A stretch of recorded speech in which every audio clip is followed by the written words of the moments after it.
Hello and welcome into a special emergency podcast. My name is Derek Montilla, occasionally known as your mayor of PHNX, and I haven't gotten up from this chair yet from doing the other show that we just did at 1 o'clock. This man joining me, of course, is the brains of the operation, the one and only Vice Mayor himself, Thunderstick Jesse Friedman, and we are very excited to tell you all of the reasons why you should like the news we are about to bring you. And that news is that Joc Pederson has reportedly signed a deal with the Arizona Diamondbacks. We do not know the terms of the deal yet. According to John Gambadoro, the deal is a done deal. He says he doesn't know the terms yet. He speculated that it sounds like it might be a one-year deal with perhaps an option, but we do not know that yet. But Jesse, we just talked about Joc. We just talked about how hilarious it would be if he actually replaced Tommy Pham. And this signing for the Arizona Diamondbacks, even though a lot of people don't seem to like it very much, is a good one for this team, especially if you could consider the alternative, which is them doing nothing. Absolutely. Yeah. Joc Pederson, as we just talked about, like 10 minutes ago. I mean, this is the same show, essentially. Pretty much. Yeah, Joc is a valuable addition to the Diamondbacks. There's no question about that. He is a platoon bat. I want to make that clear. The more that you can avoid Joc Pederson facing left-handed pitching, the better. You do not want Joc Pederson facing lefties. He had an OPS right around 600 against lefties this past season. That is not in his skill set now, nor has it really ever been in his skill set to hit lefties. But Pederson has a long track record of hitting right-handed pitching really well. And last I checked, most pitchers in this game are right-handed. So in the majority of situations, the Diamondbacks are getting themselves a pretty big improvement to the lineup. And this is something I tweeted about a little while ago. There is and we talked about it on the show earlier. I think there's a misconception that the Diamondbacks needed a right-handed bat, that they're set to go against right-handed pitching and they just needed help against lefties. I never have really believed that was the case. Mike Hazen about a month ago talked about how it doesn't necessarily have to be a left-handed bat or a right-handed bat that the Diamondbacks are looking at, that they could consider a lefty as well. And it makes sense. You look at their projected lineup right now against righties and against lefties prior to this move being made, and you can argue that they actually had more thump in their lineup against lefties, with Gabby Moreno being as good as he was, with Ketel doing what he does, with Lourdes and Christian Walker and Eugenio Suarez all projected to do well against lefties as well. So I think it makes sense. I think it does solve a need. Joc Pederson is not JD Martinez. He is not Jorge Soler. I still think both of those guys on paper would have been more valuable additions to the team, but they also would have likely cost considerably more. And we don't have the terms about this, as you said earlier, but I suspect that when all is said and done, Joc Pederson is coming to the Diamondbacks considerably more cheaply than either of those guys would have. Let me first start off by saying that I have been a staunch supporter of JD Martinez. Now, I will also say, and I've backed that up with saying that it's emotional. It's not based in logic. It's not based in numbers. It's not based in projections. It's based in my heart, is what it's based in, Jesse. And now, really, when it comes down to this move, Joc Pederson seems like a guy, especially someone we haven't talked about nearly as much as the other four, including Justin Turner, right? We had Rhys Hoskins in there. We had JD Martinez, and we had Jorge Soler. Joc Pederson is someone that we did touch on a bit as a potential fit, potentially as a platoon player. But Joc is actually younger, maybe just by a few months or so from Soler, but still, of those three guys, at least, the JD Martinez, Jorge Soler, he's the youngest of those guys, which is something that doesn't seem like to be the case, but it is the truth. And Joc has had some very good seasons in the past, including in 2022, when I believe he was an all-star. He had an 842 OPS. I should be better about this and have my numbers up. An 874 OPS in 2022. And again, the one thing here is that he's going to be asked to primarily DH. There's not going to be much else asked of Joc Pederson. So I do feel like he is. Damon, you have left that comment up on the chat for a long time, and I am not opposed to it if it wasn't me for the fact that it's so blatantly on brand for at least me. Okay, when it comes to Joc, though, I mean, asking him to hit here against right-handers we talked about his numbers, we talked about his stats: 241, 351, 435. He has some really good numbers. And in fact, as you covered on the show earlier, his WRC plus was better against righties than Jorge Soler. The Diamondbacks really, 26.9%, Jesse. 26.9% is the number of left-handed pitchers last counted in Major League Baseball. So even though the platoon splits don't look great, there's not a lot of left-handed pitchers out there. I think somebody said it in the chat, perhaps, but like there's one left-hander in like the NL West, or maybe a couple. I don't know. I saw a comment about that. I don't have a chance to back that.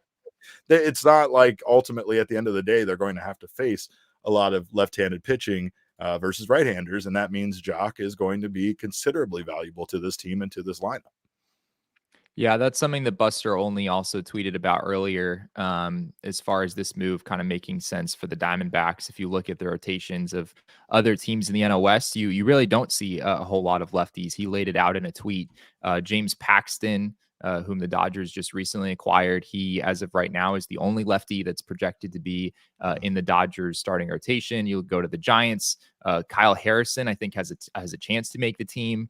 Top left-handed pitching prospect for the Giants. Outside of that, Logan Webb, Ross Stripling, Alex Cobb, all the other guys in San Francisco are right-handed. And then you go over to San Diego, and it's a similar story where, you talk about Joe Musgrove and Yu Darvish, the guys at the top of that Padres rotation are all right-handed as well. So from that standpoint, it does make sense. And again, the big difference between Pederson and Soler and Martinez is just what you're getting against lefties. And that's where we have to ask questions about what the Diamondbacks' plans are against lefties. It's not going to be Joc Pederson. Could you slide Ketel Marte into the DH slot, and maybe Kevin Newman gets in the lineup? Maybe he's playing second base. Him and Ketel are kind of going back and forth on who's playing second base, something like that. Newman's bat I could see getting into the lineup in that scenario. Or I think it's very possible that the guy who gets the lion's share of reps against lefties at the DH spot is not in this organization yet. We've talked in the past about how the Diamondbacks have a little bit more depth than they can really use right now. There's a lot of players that are probably useful major leaguers that the Diamondbacks just don't really have room for. And I could see that manifesting potentially in a trade where maybe the Diamondbacks find a way to get a fourth outfielder who's right-handed to kind of bring some balance to all of this. Jake McCarthy, Dominic Fletcher, as promising as those guys are, it's a little hard right now to see how they fit in and on this roster. I'm Ladris, I think is the name of this person in our chat with the absolute hilarious super chat. We appreciate you so much for that. They said, I'm not realistic in the slightest, but having Tommy Pham platoon with Pederson at that DH spot would be the most objectively funny thing to ever happen to our franchise. And they're also depressed. No JD. So, that's the funny thing is that even though we talked about Jorge Soler kind of being the bigger, better fit here of all the DH candidates, it feels like people are more upset about this not being JD Martinez rather than it not being Jorge Soler. And nobody's talking about it not being Justin Turner, and we know why. But no. Jesse, I have to ask the question again, and I know we discussed this just a little bit on the show earlier. Is there any possibility that the Diamondbacks make another move, and that move could be the person that potentially DHs against lefties, but maybe has some other value somewhere else, like perhaps behind the dish or somewhere? I think another move is inevitable. I think it pretty much has to happen. As I said, you don't really have a whole lot of use right now for Jake McCarthy and Dominic Fletcher. Joc Pederson is effectively replacing Pavin Smith in my mind. Pavin Smith was kind of your left-handed DH type started on that, Jesse. Don't the Diamondbacks had previously. So, I wouldn't expect Pavin to have much trade value necessarily, but he's a piece that the Diamondbacks on paper don't have a whole lot of room for. There's Jace Peterson. I don't know if he really has a clear spot on the roster. Emmanuel Rivera is out of minor league options. I don't know if he really has a clear spot on this roster. So yeah, there's clearly a move to be made here on the margins, where the Diamondbacks, maybe unload some of that extra depth that they can't really use, give it to a team who can, and in return, maybe you're able to find, like I said earlier, I think a right-handed hitting outfielder would make a lot of sense. I don't think Tommy Pham would make a lot of sense, as much as he theoretically could fit that profile. I don't think you're looking at someone who's costing you much money at this point. This Sure. player is not really an everyday regular. You're talking about the short side of a platoon. So I guess free agency could be an option there as well. There are some guys out there. There's Kevin Pillar. I was just looking at some options. There's Aaron Hicks. I don't necessarily, I'm not super enthralled with anyone in particular available in free agency, but I do think the Diamondbacks need to make a trade, honestly, to just kind of clean up some of the depth that they have that they can't really use, and try to flip that into a depth that they could use, and potentially filling that DH spot against lefties as well. Jesse, there is talk in the chat, including from our very own Michaela Perkins, who says he better make a public apology for peeing in our pool at his press conference.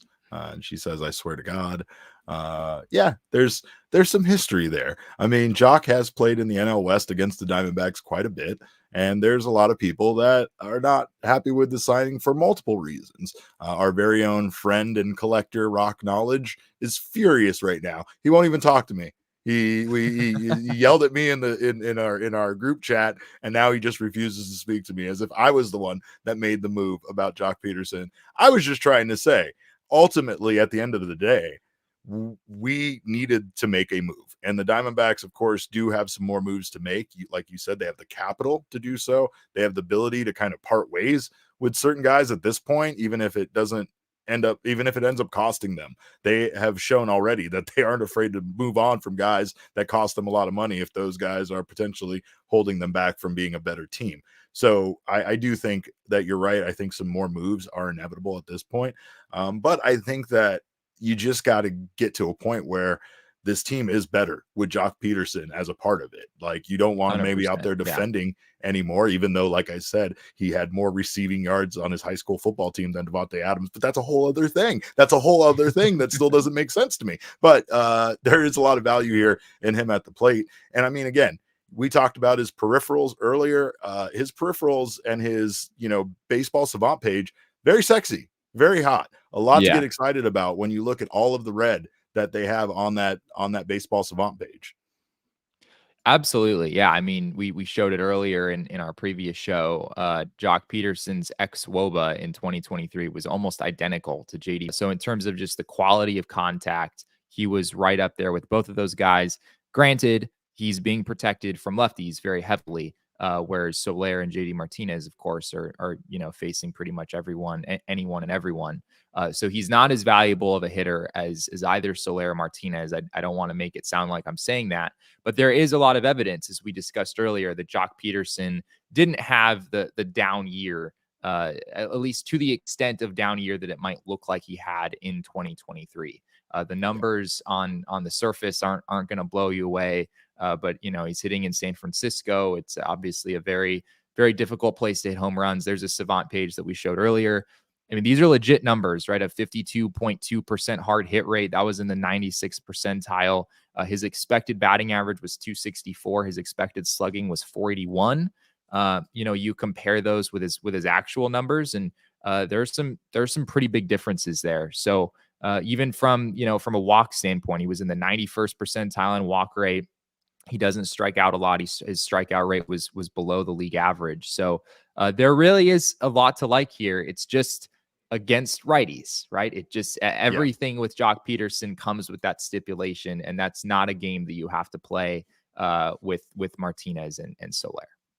Yeah. Fearless Vampire Killer in the chat says we also don't need to worry about JD or JT having a life alert moment on the base paths now. That's an old person joke, and that's a low blow.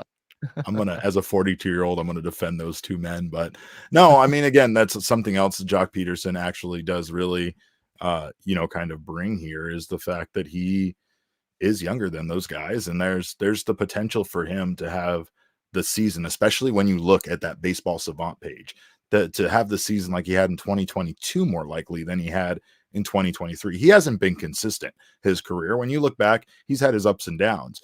I think, though, that the opportunity for him to come here, play with this team, and just absolutely rake with these young guys on base, it's going to be fun to watch. The lineup with Joc Pederson against righties looks very good, Jesse. It looks very, very good.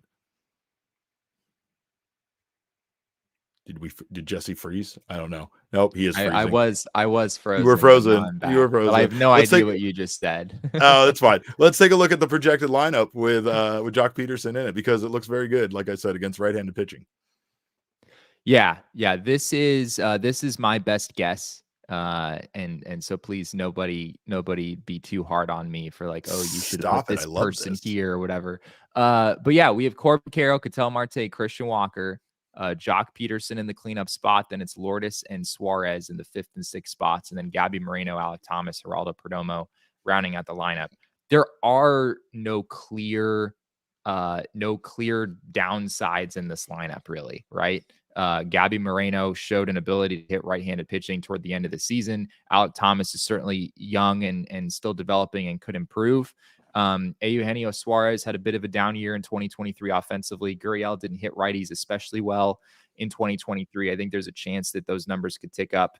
And yeah, at the top of the lineup, I mean, Corbin Carroll, Ketel Marte, Christian Walker, Joc Pederson, that's a pretty formidable top 4 hitters in the lineup. And I guess the bigger thing is like I said earlier, it's just that there aren't any holes in the lineup, right? There's no hitter in here. It's like, oh, that guy is an easy out or whatever. At this point with Joc Pederson, 1 through 9, the Diamondbacks have a formidable lineup all the way through. I like this, Jesse, I'm not against this. I think that it's just a matter of, sometimes with these free agent situations, you get really amped up about a couple of guys. And the big difference here with Joc Pederson, and this is pure speculation on my part, is that he most likely is going to cost the Diamondbacks less than what the other 2-3 options were going to cost them potentially. Now, that does allow the Diamondbacks potentially to make those other moves that they might have still needed to make, but wouldn't have been able to had they signed someone like Jorge Soler, right? So it remains to be seen until we know the terms of this deal, and then we see what Soler and JD Martinez get, because then that gives fans potentially an opportunity to get very mad if either of those guys sign for anywhere in the neighborhood of what we signed Joc Pederson for. But I think I don't think that's going to happen. I think I think you're going to see Jorge Soler's deal, and you might be like, oh gosh, I understand why the Diamondbacks didn't give Jorge Soler, 3 years and $50 million or whatever it is. And it very well could be the same case with JD Martinez, even though he's a little bit older. Do you want to give JD Martinez 2 years and $40 million? It wouldn't surprise me if that was the price tag at the end of the day. We don't know what Joc Pederson's costing yet, but I think the difference here could be pretty substantial when all is said and done. Riley Dunn says his OPS, when you use his expected slugging, it's 829. That's very comparable to the other players, other big players this offseason. And like we said, his expected stats, his baseball savant page, all of that gives a lot of reasons to like, the idea here of Joc Pederson coming and playing at Chase Field and not playing in San Francisco any longer, which it's not exactly a very hitter-friendly environment. And honestly, being able to just focus primarily now on a DH role for a competitive young team that's going to do the heavy lifting when it comes to the other stuff. All Joc Pederson's job is to rake and get those RBI. I think that, obviously Mike Hazen has a lot of knowledge here. And I feel like that there might be not only financial decisions going into this as far as the deal that they might have been able to get Pederson for, but also, he's a baseball savant himself, Jesse. He knows what he's doing. And I think when he looks at the NL West pitching the Diamondbacks are going to be facing, Joc Pederson's familiarity with these other teams, and some other factors, I think that there might just be some forecasting here that makes Pederson look like he could potentially have a better season than someone like JD Martinez, and also ultimately be cheaper for the franchise to acquire. Yeah, I mean, we talked about Jack Summers compiled some projections over at Fangraphs. If you like combine Steamer and Zips together, Joc Pederson was right there at the top of the list. I think his projected OPS for 2024 was 795. Reese Hoskins, I think, was identical. Jorge Soler was just a tick above that in like the low 800s. And as we discussed the other day, JD Martinez was actually at the bottom of that list. Projection systems just utterly hate JD Martinez going into 2024. And it very well may be the case that, you know, those projection systems are way off and JD is going to come back and have a, you know, have a really good season. But if you're the Diamondbacks, you know, and you don't necessarily have a ton of money left over to spend, and you're the kind of team that is hurt quite a bit, you know, when you make an investment that doesn't pay off, did it make sense for the Diamondbacks to be the team that was going to give JD Martinez that money? You know, even if their computers might not have been saying he was really going to be all that great in 2024, right? I think that's a risk that it probably makes more sense for other teams to take than the Diamondbacks. And Soler, you know, I mean, his projected numbers were quite strong, but even he, as we talked about, like his 2022 season was not good. Right. I mean, he had signed a 3-year deal with the Marlins. He had an opt out after 2022, but he wasn't going anywhere close to that opt out, right? Because he did not have a good he wasn't going to season at make that all. kind of money elsewhere.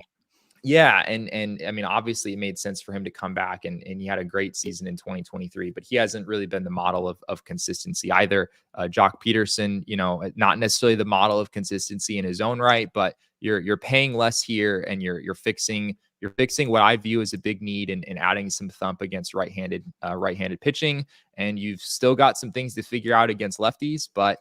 Like you said earlier, like there's still time for the Diamondbacks to figure that out the rest of the offseason. Mike says, Derek, you're cool and awesome. Oh, thanks, Mike, for trying to be positive. I get it, bro, but this signing sucks. LOL.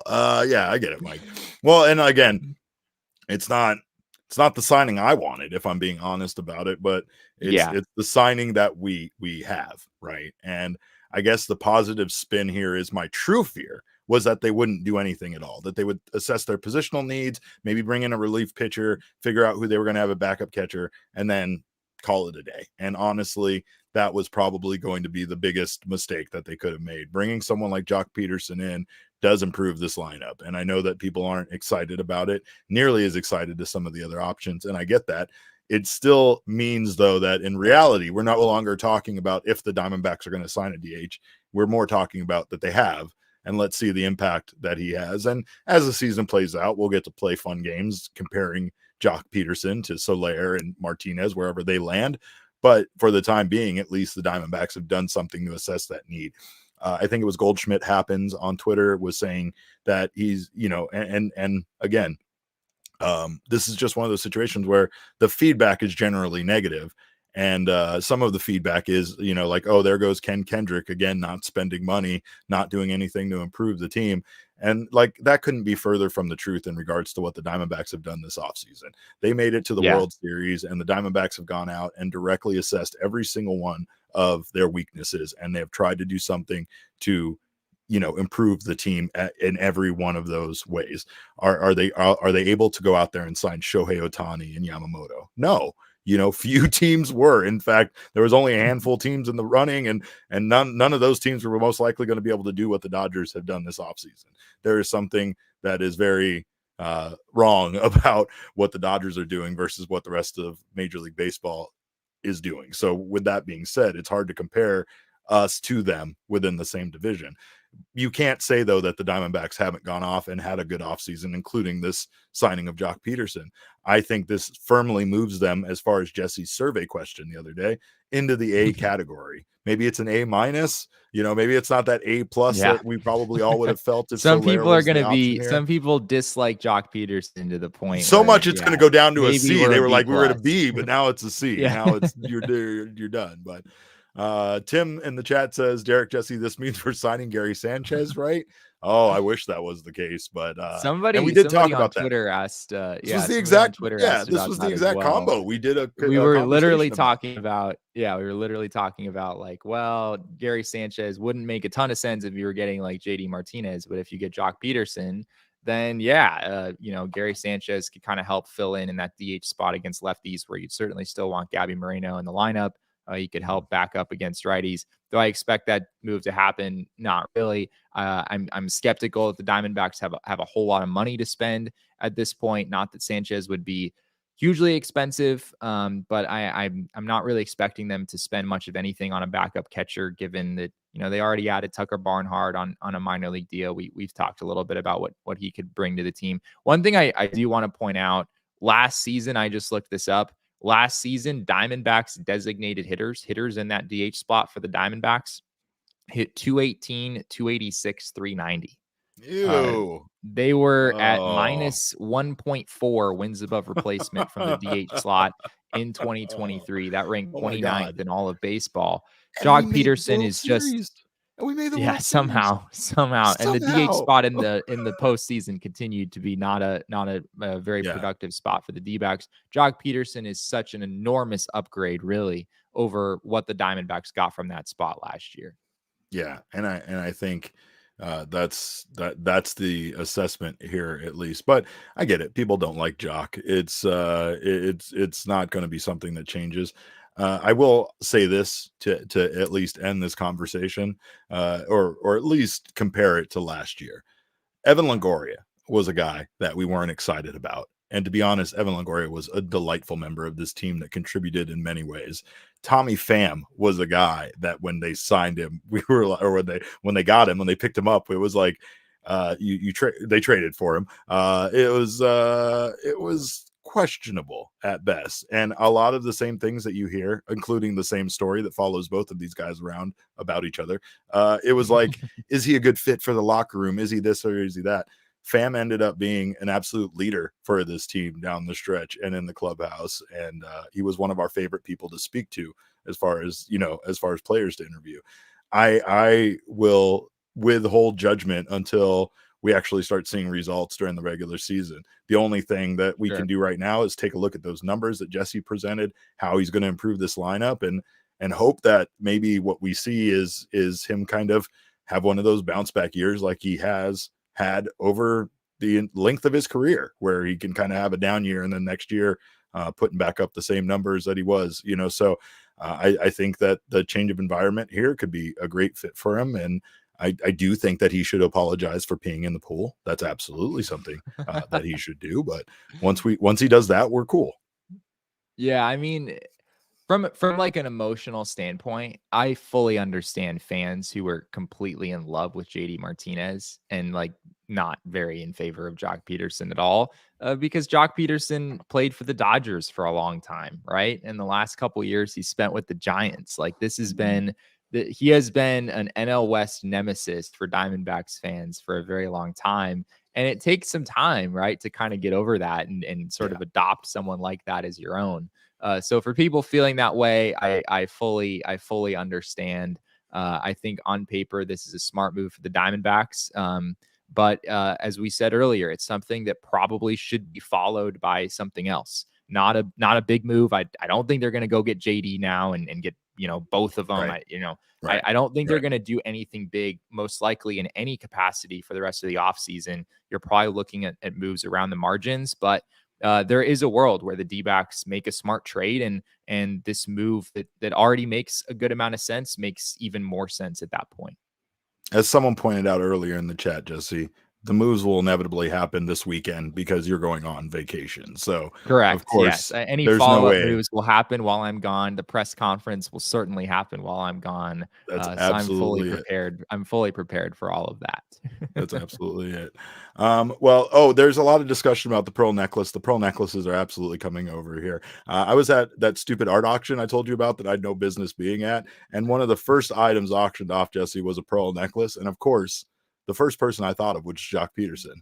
And then I couldn't get over the fact that the auctioneer was trying to tell everybody in the audience that just a single pearl in that necklace was worth $5,000, and it ended up going for $3,500. And he was pissed. He was like, "Oh!" Like I could tell in his voice he wasn't happy that necklace went for as cheap as it went for. But we got to get authentic pearl necklaces, you and me, matching ones for for the rest of the season. The whole team needs purple hair. As long as you're buying, Derek, I'm on board.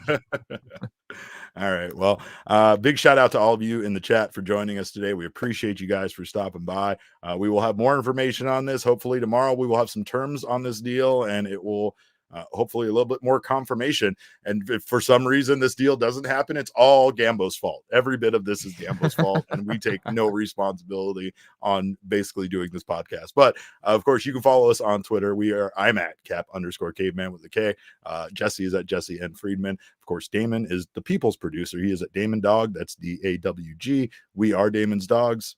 Bark, bark. Bark, bark. We still do that on emergency podcast, Jesse. It doesn't matter. 100%. We're always Damon's dogs. We're always Damon's dogs, of course. And Jacob is not Damon's dogs. I want to just make that clear. He is not part of Damon's dogs. So in case there was any questions about that, Ryan says pearl necklace equals World Series. That's it.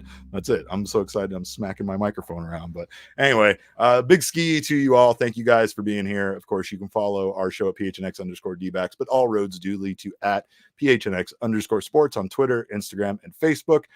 We appreciate you stopping by. We will be back again tomorrow at 1 p.m. And in the meantime, you guys have a great evening. We thank you for your time. And remember, kids, baseball is fun, but it's so much more fun when you sign Jorge Soler. We all silly like the mayor.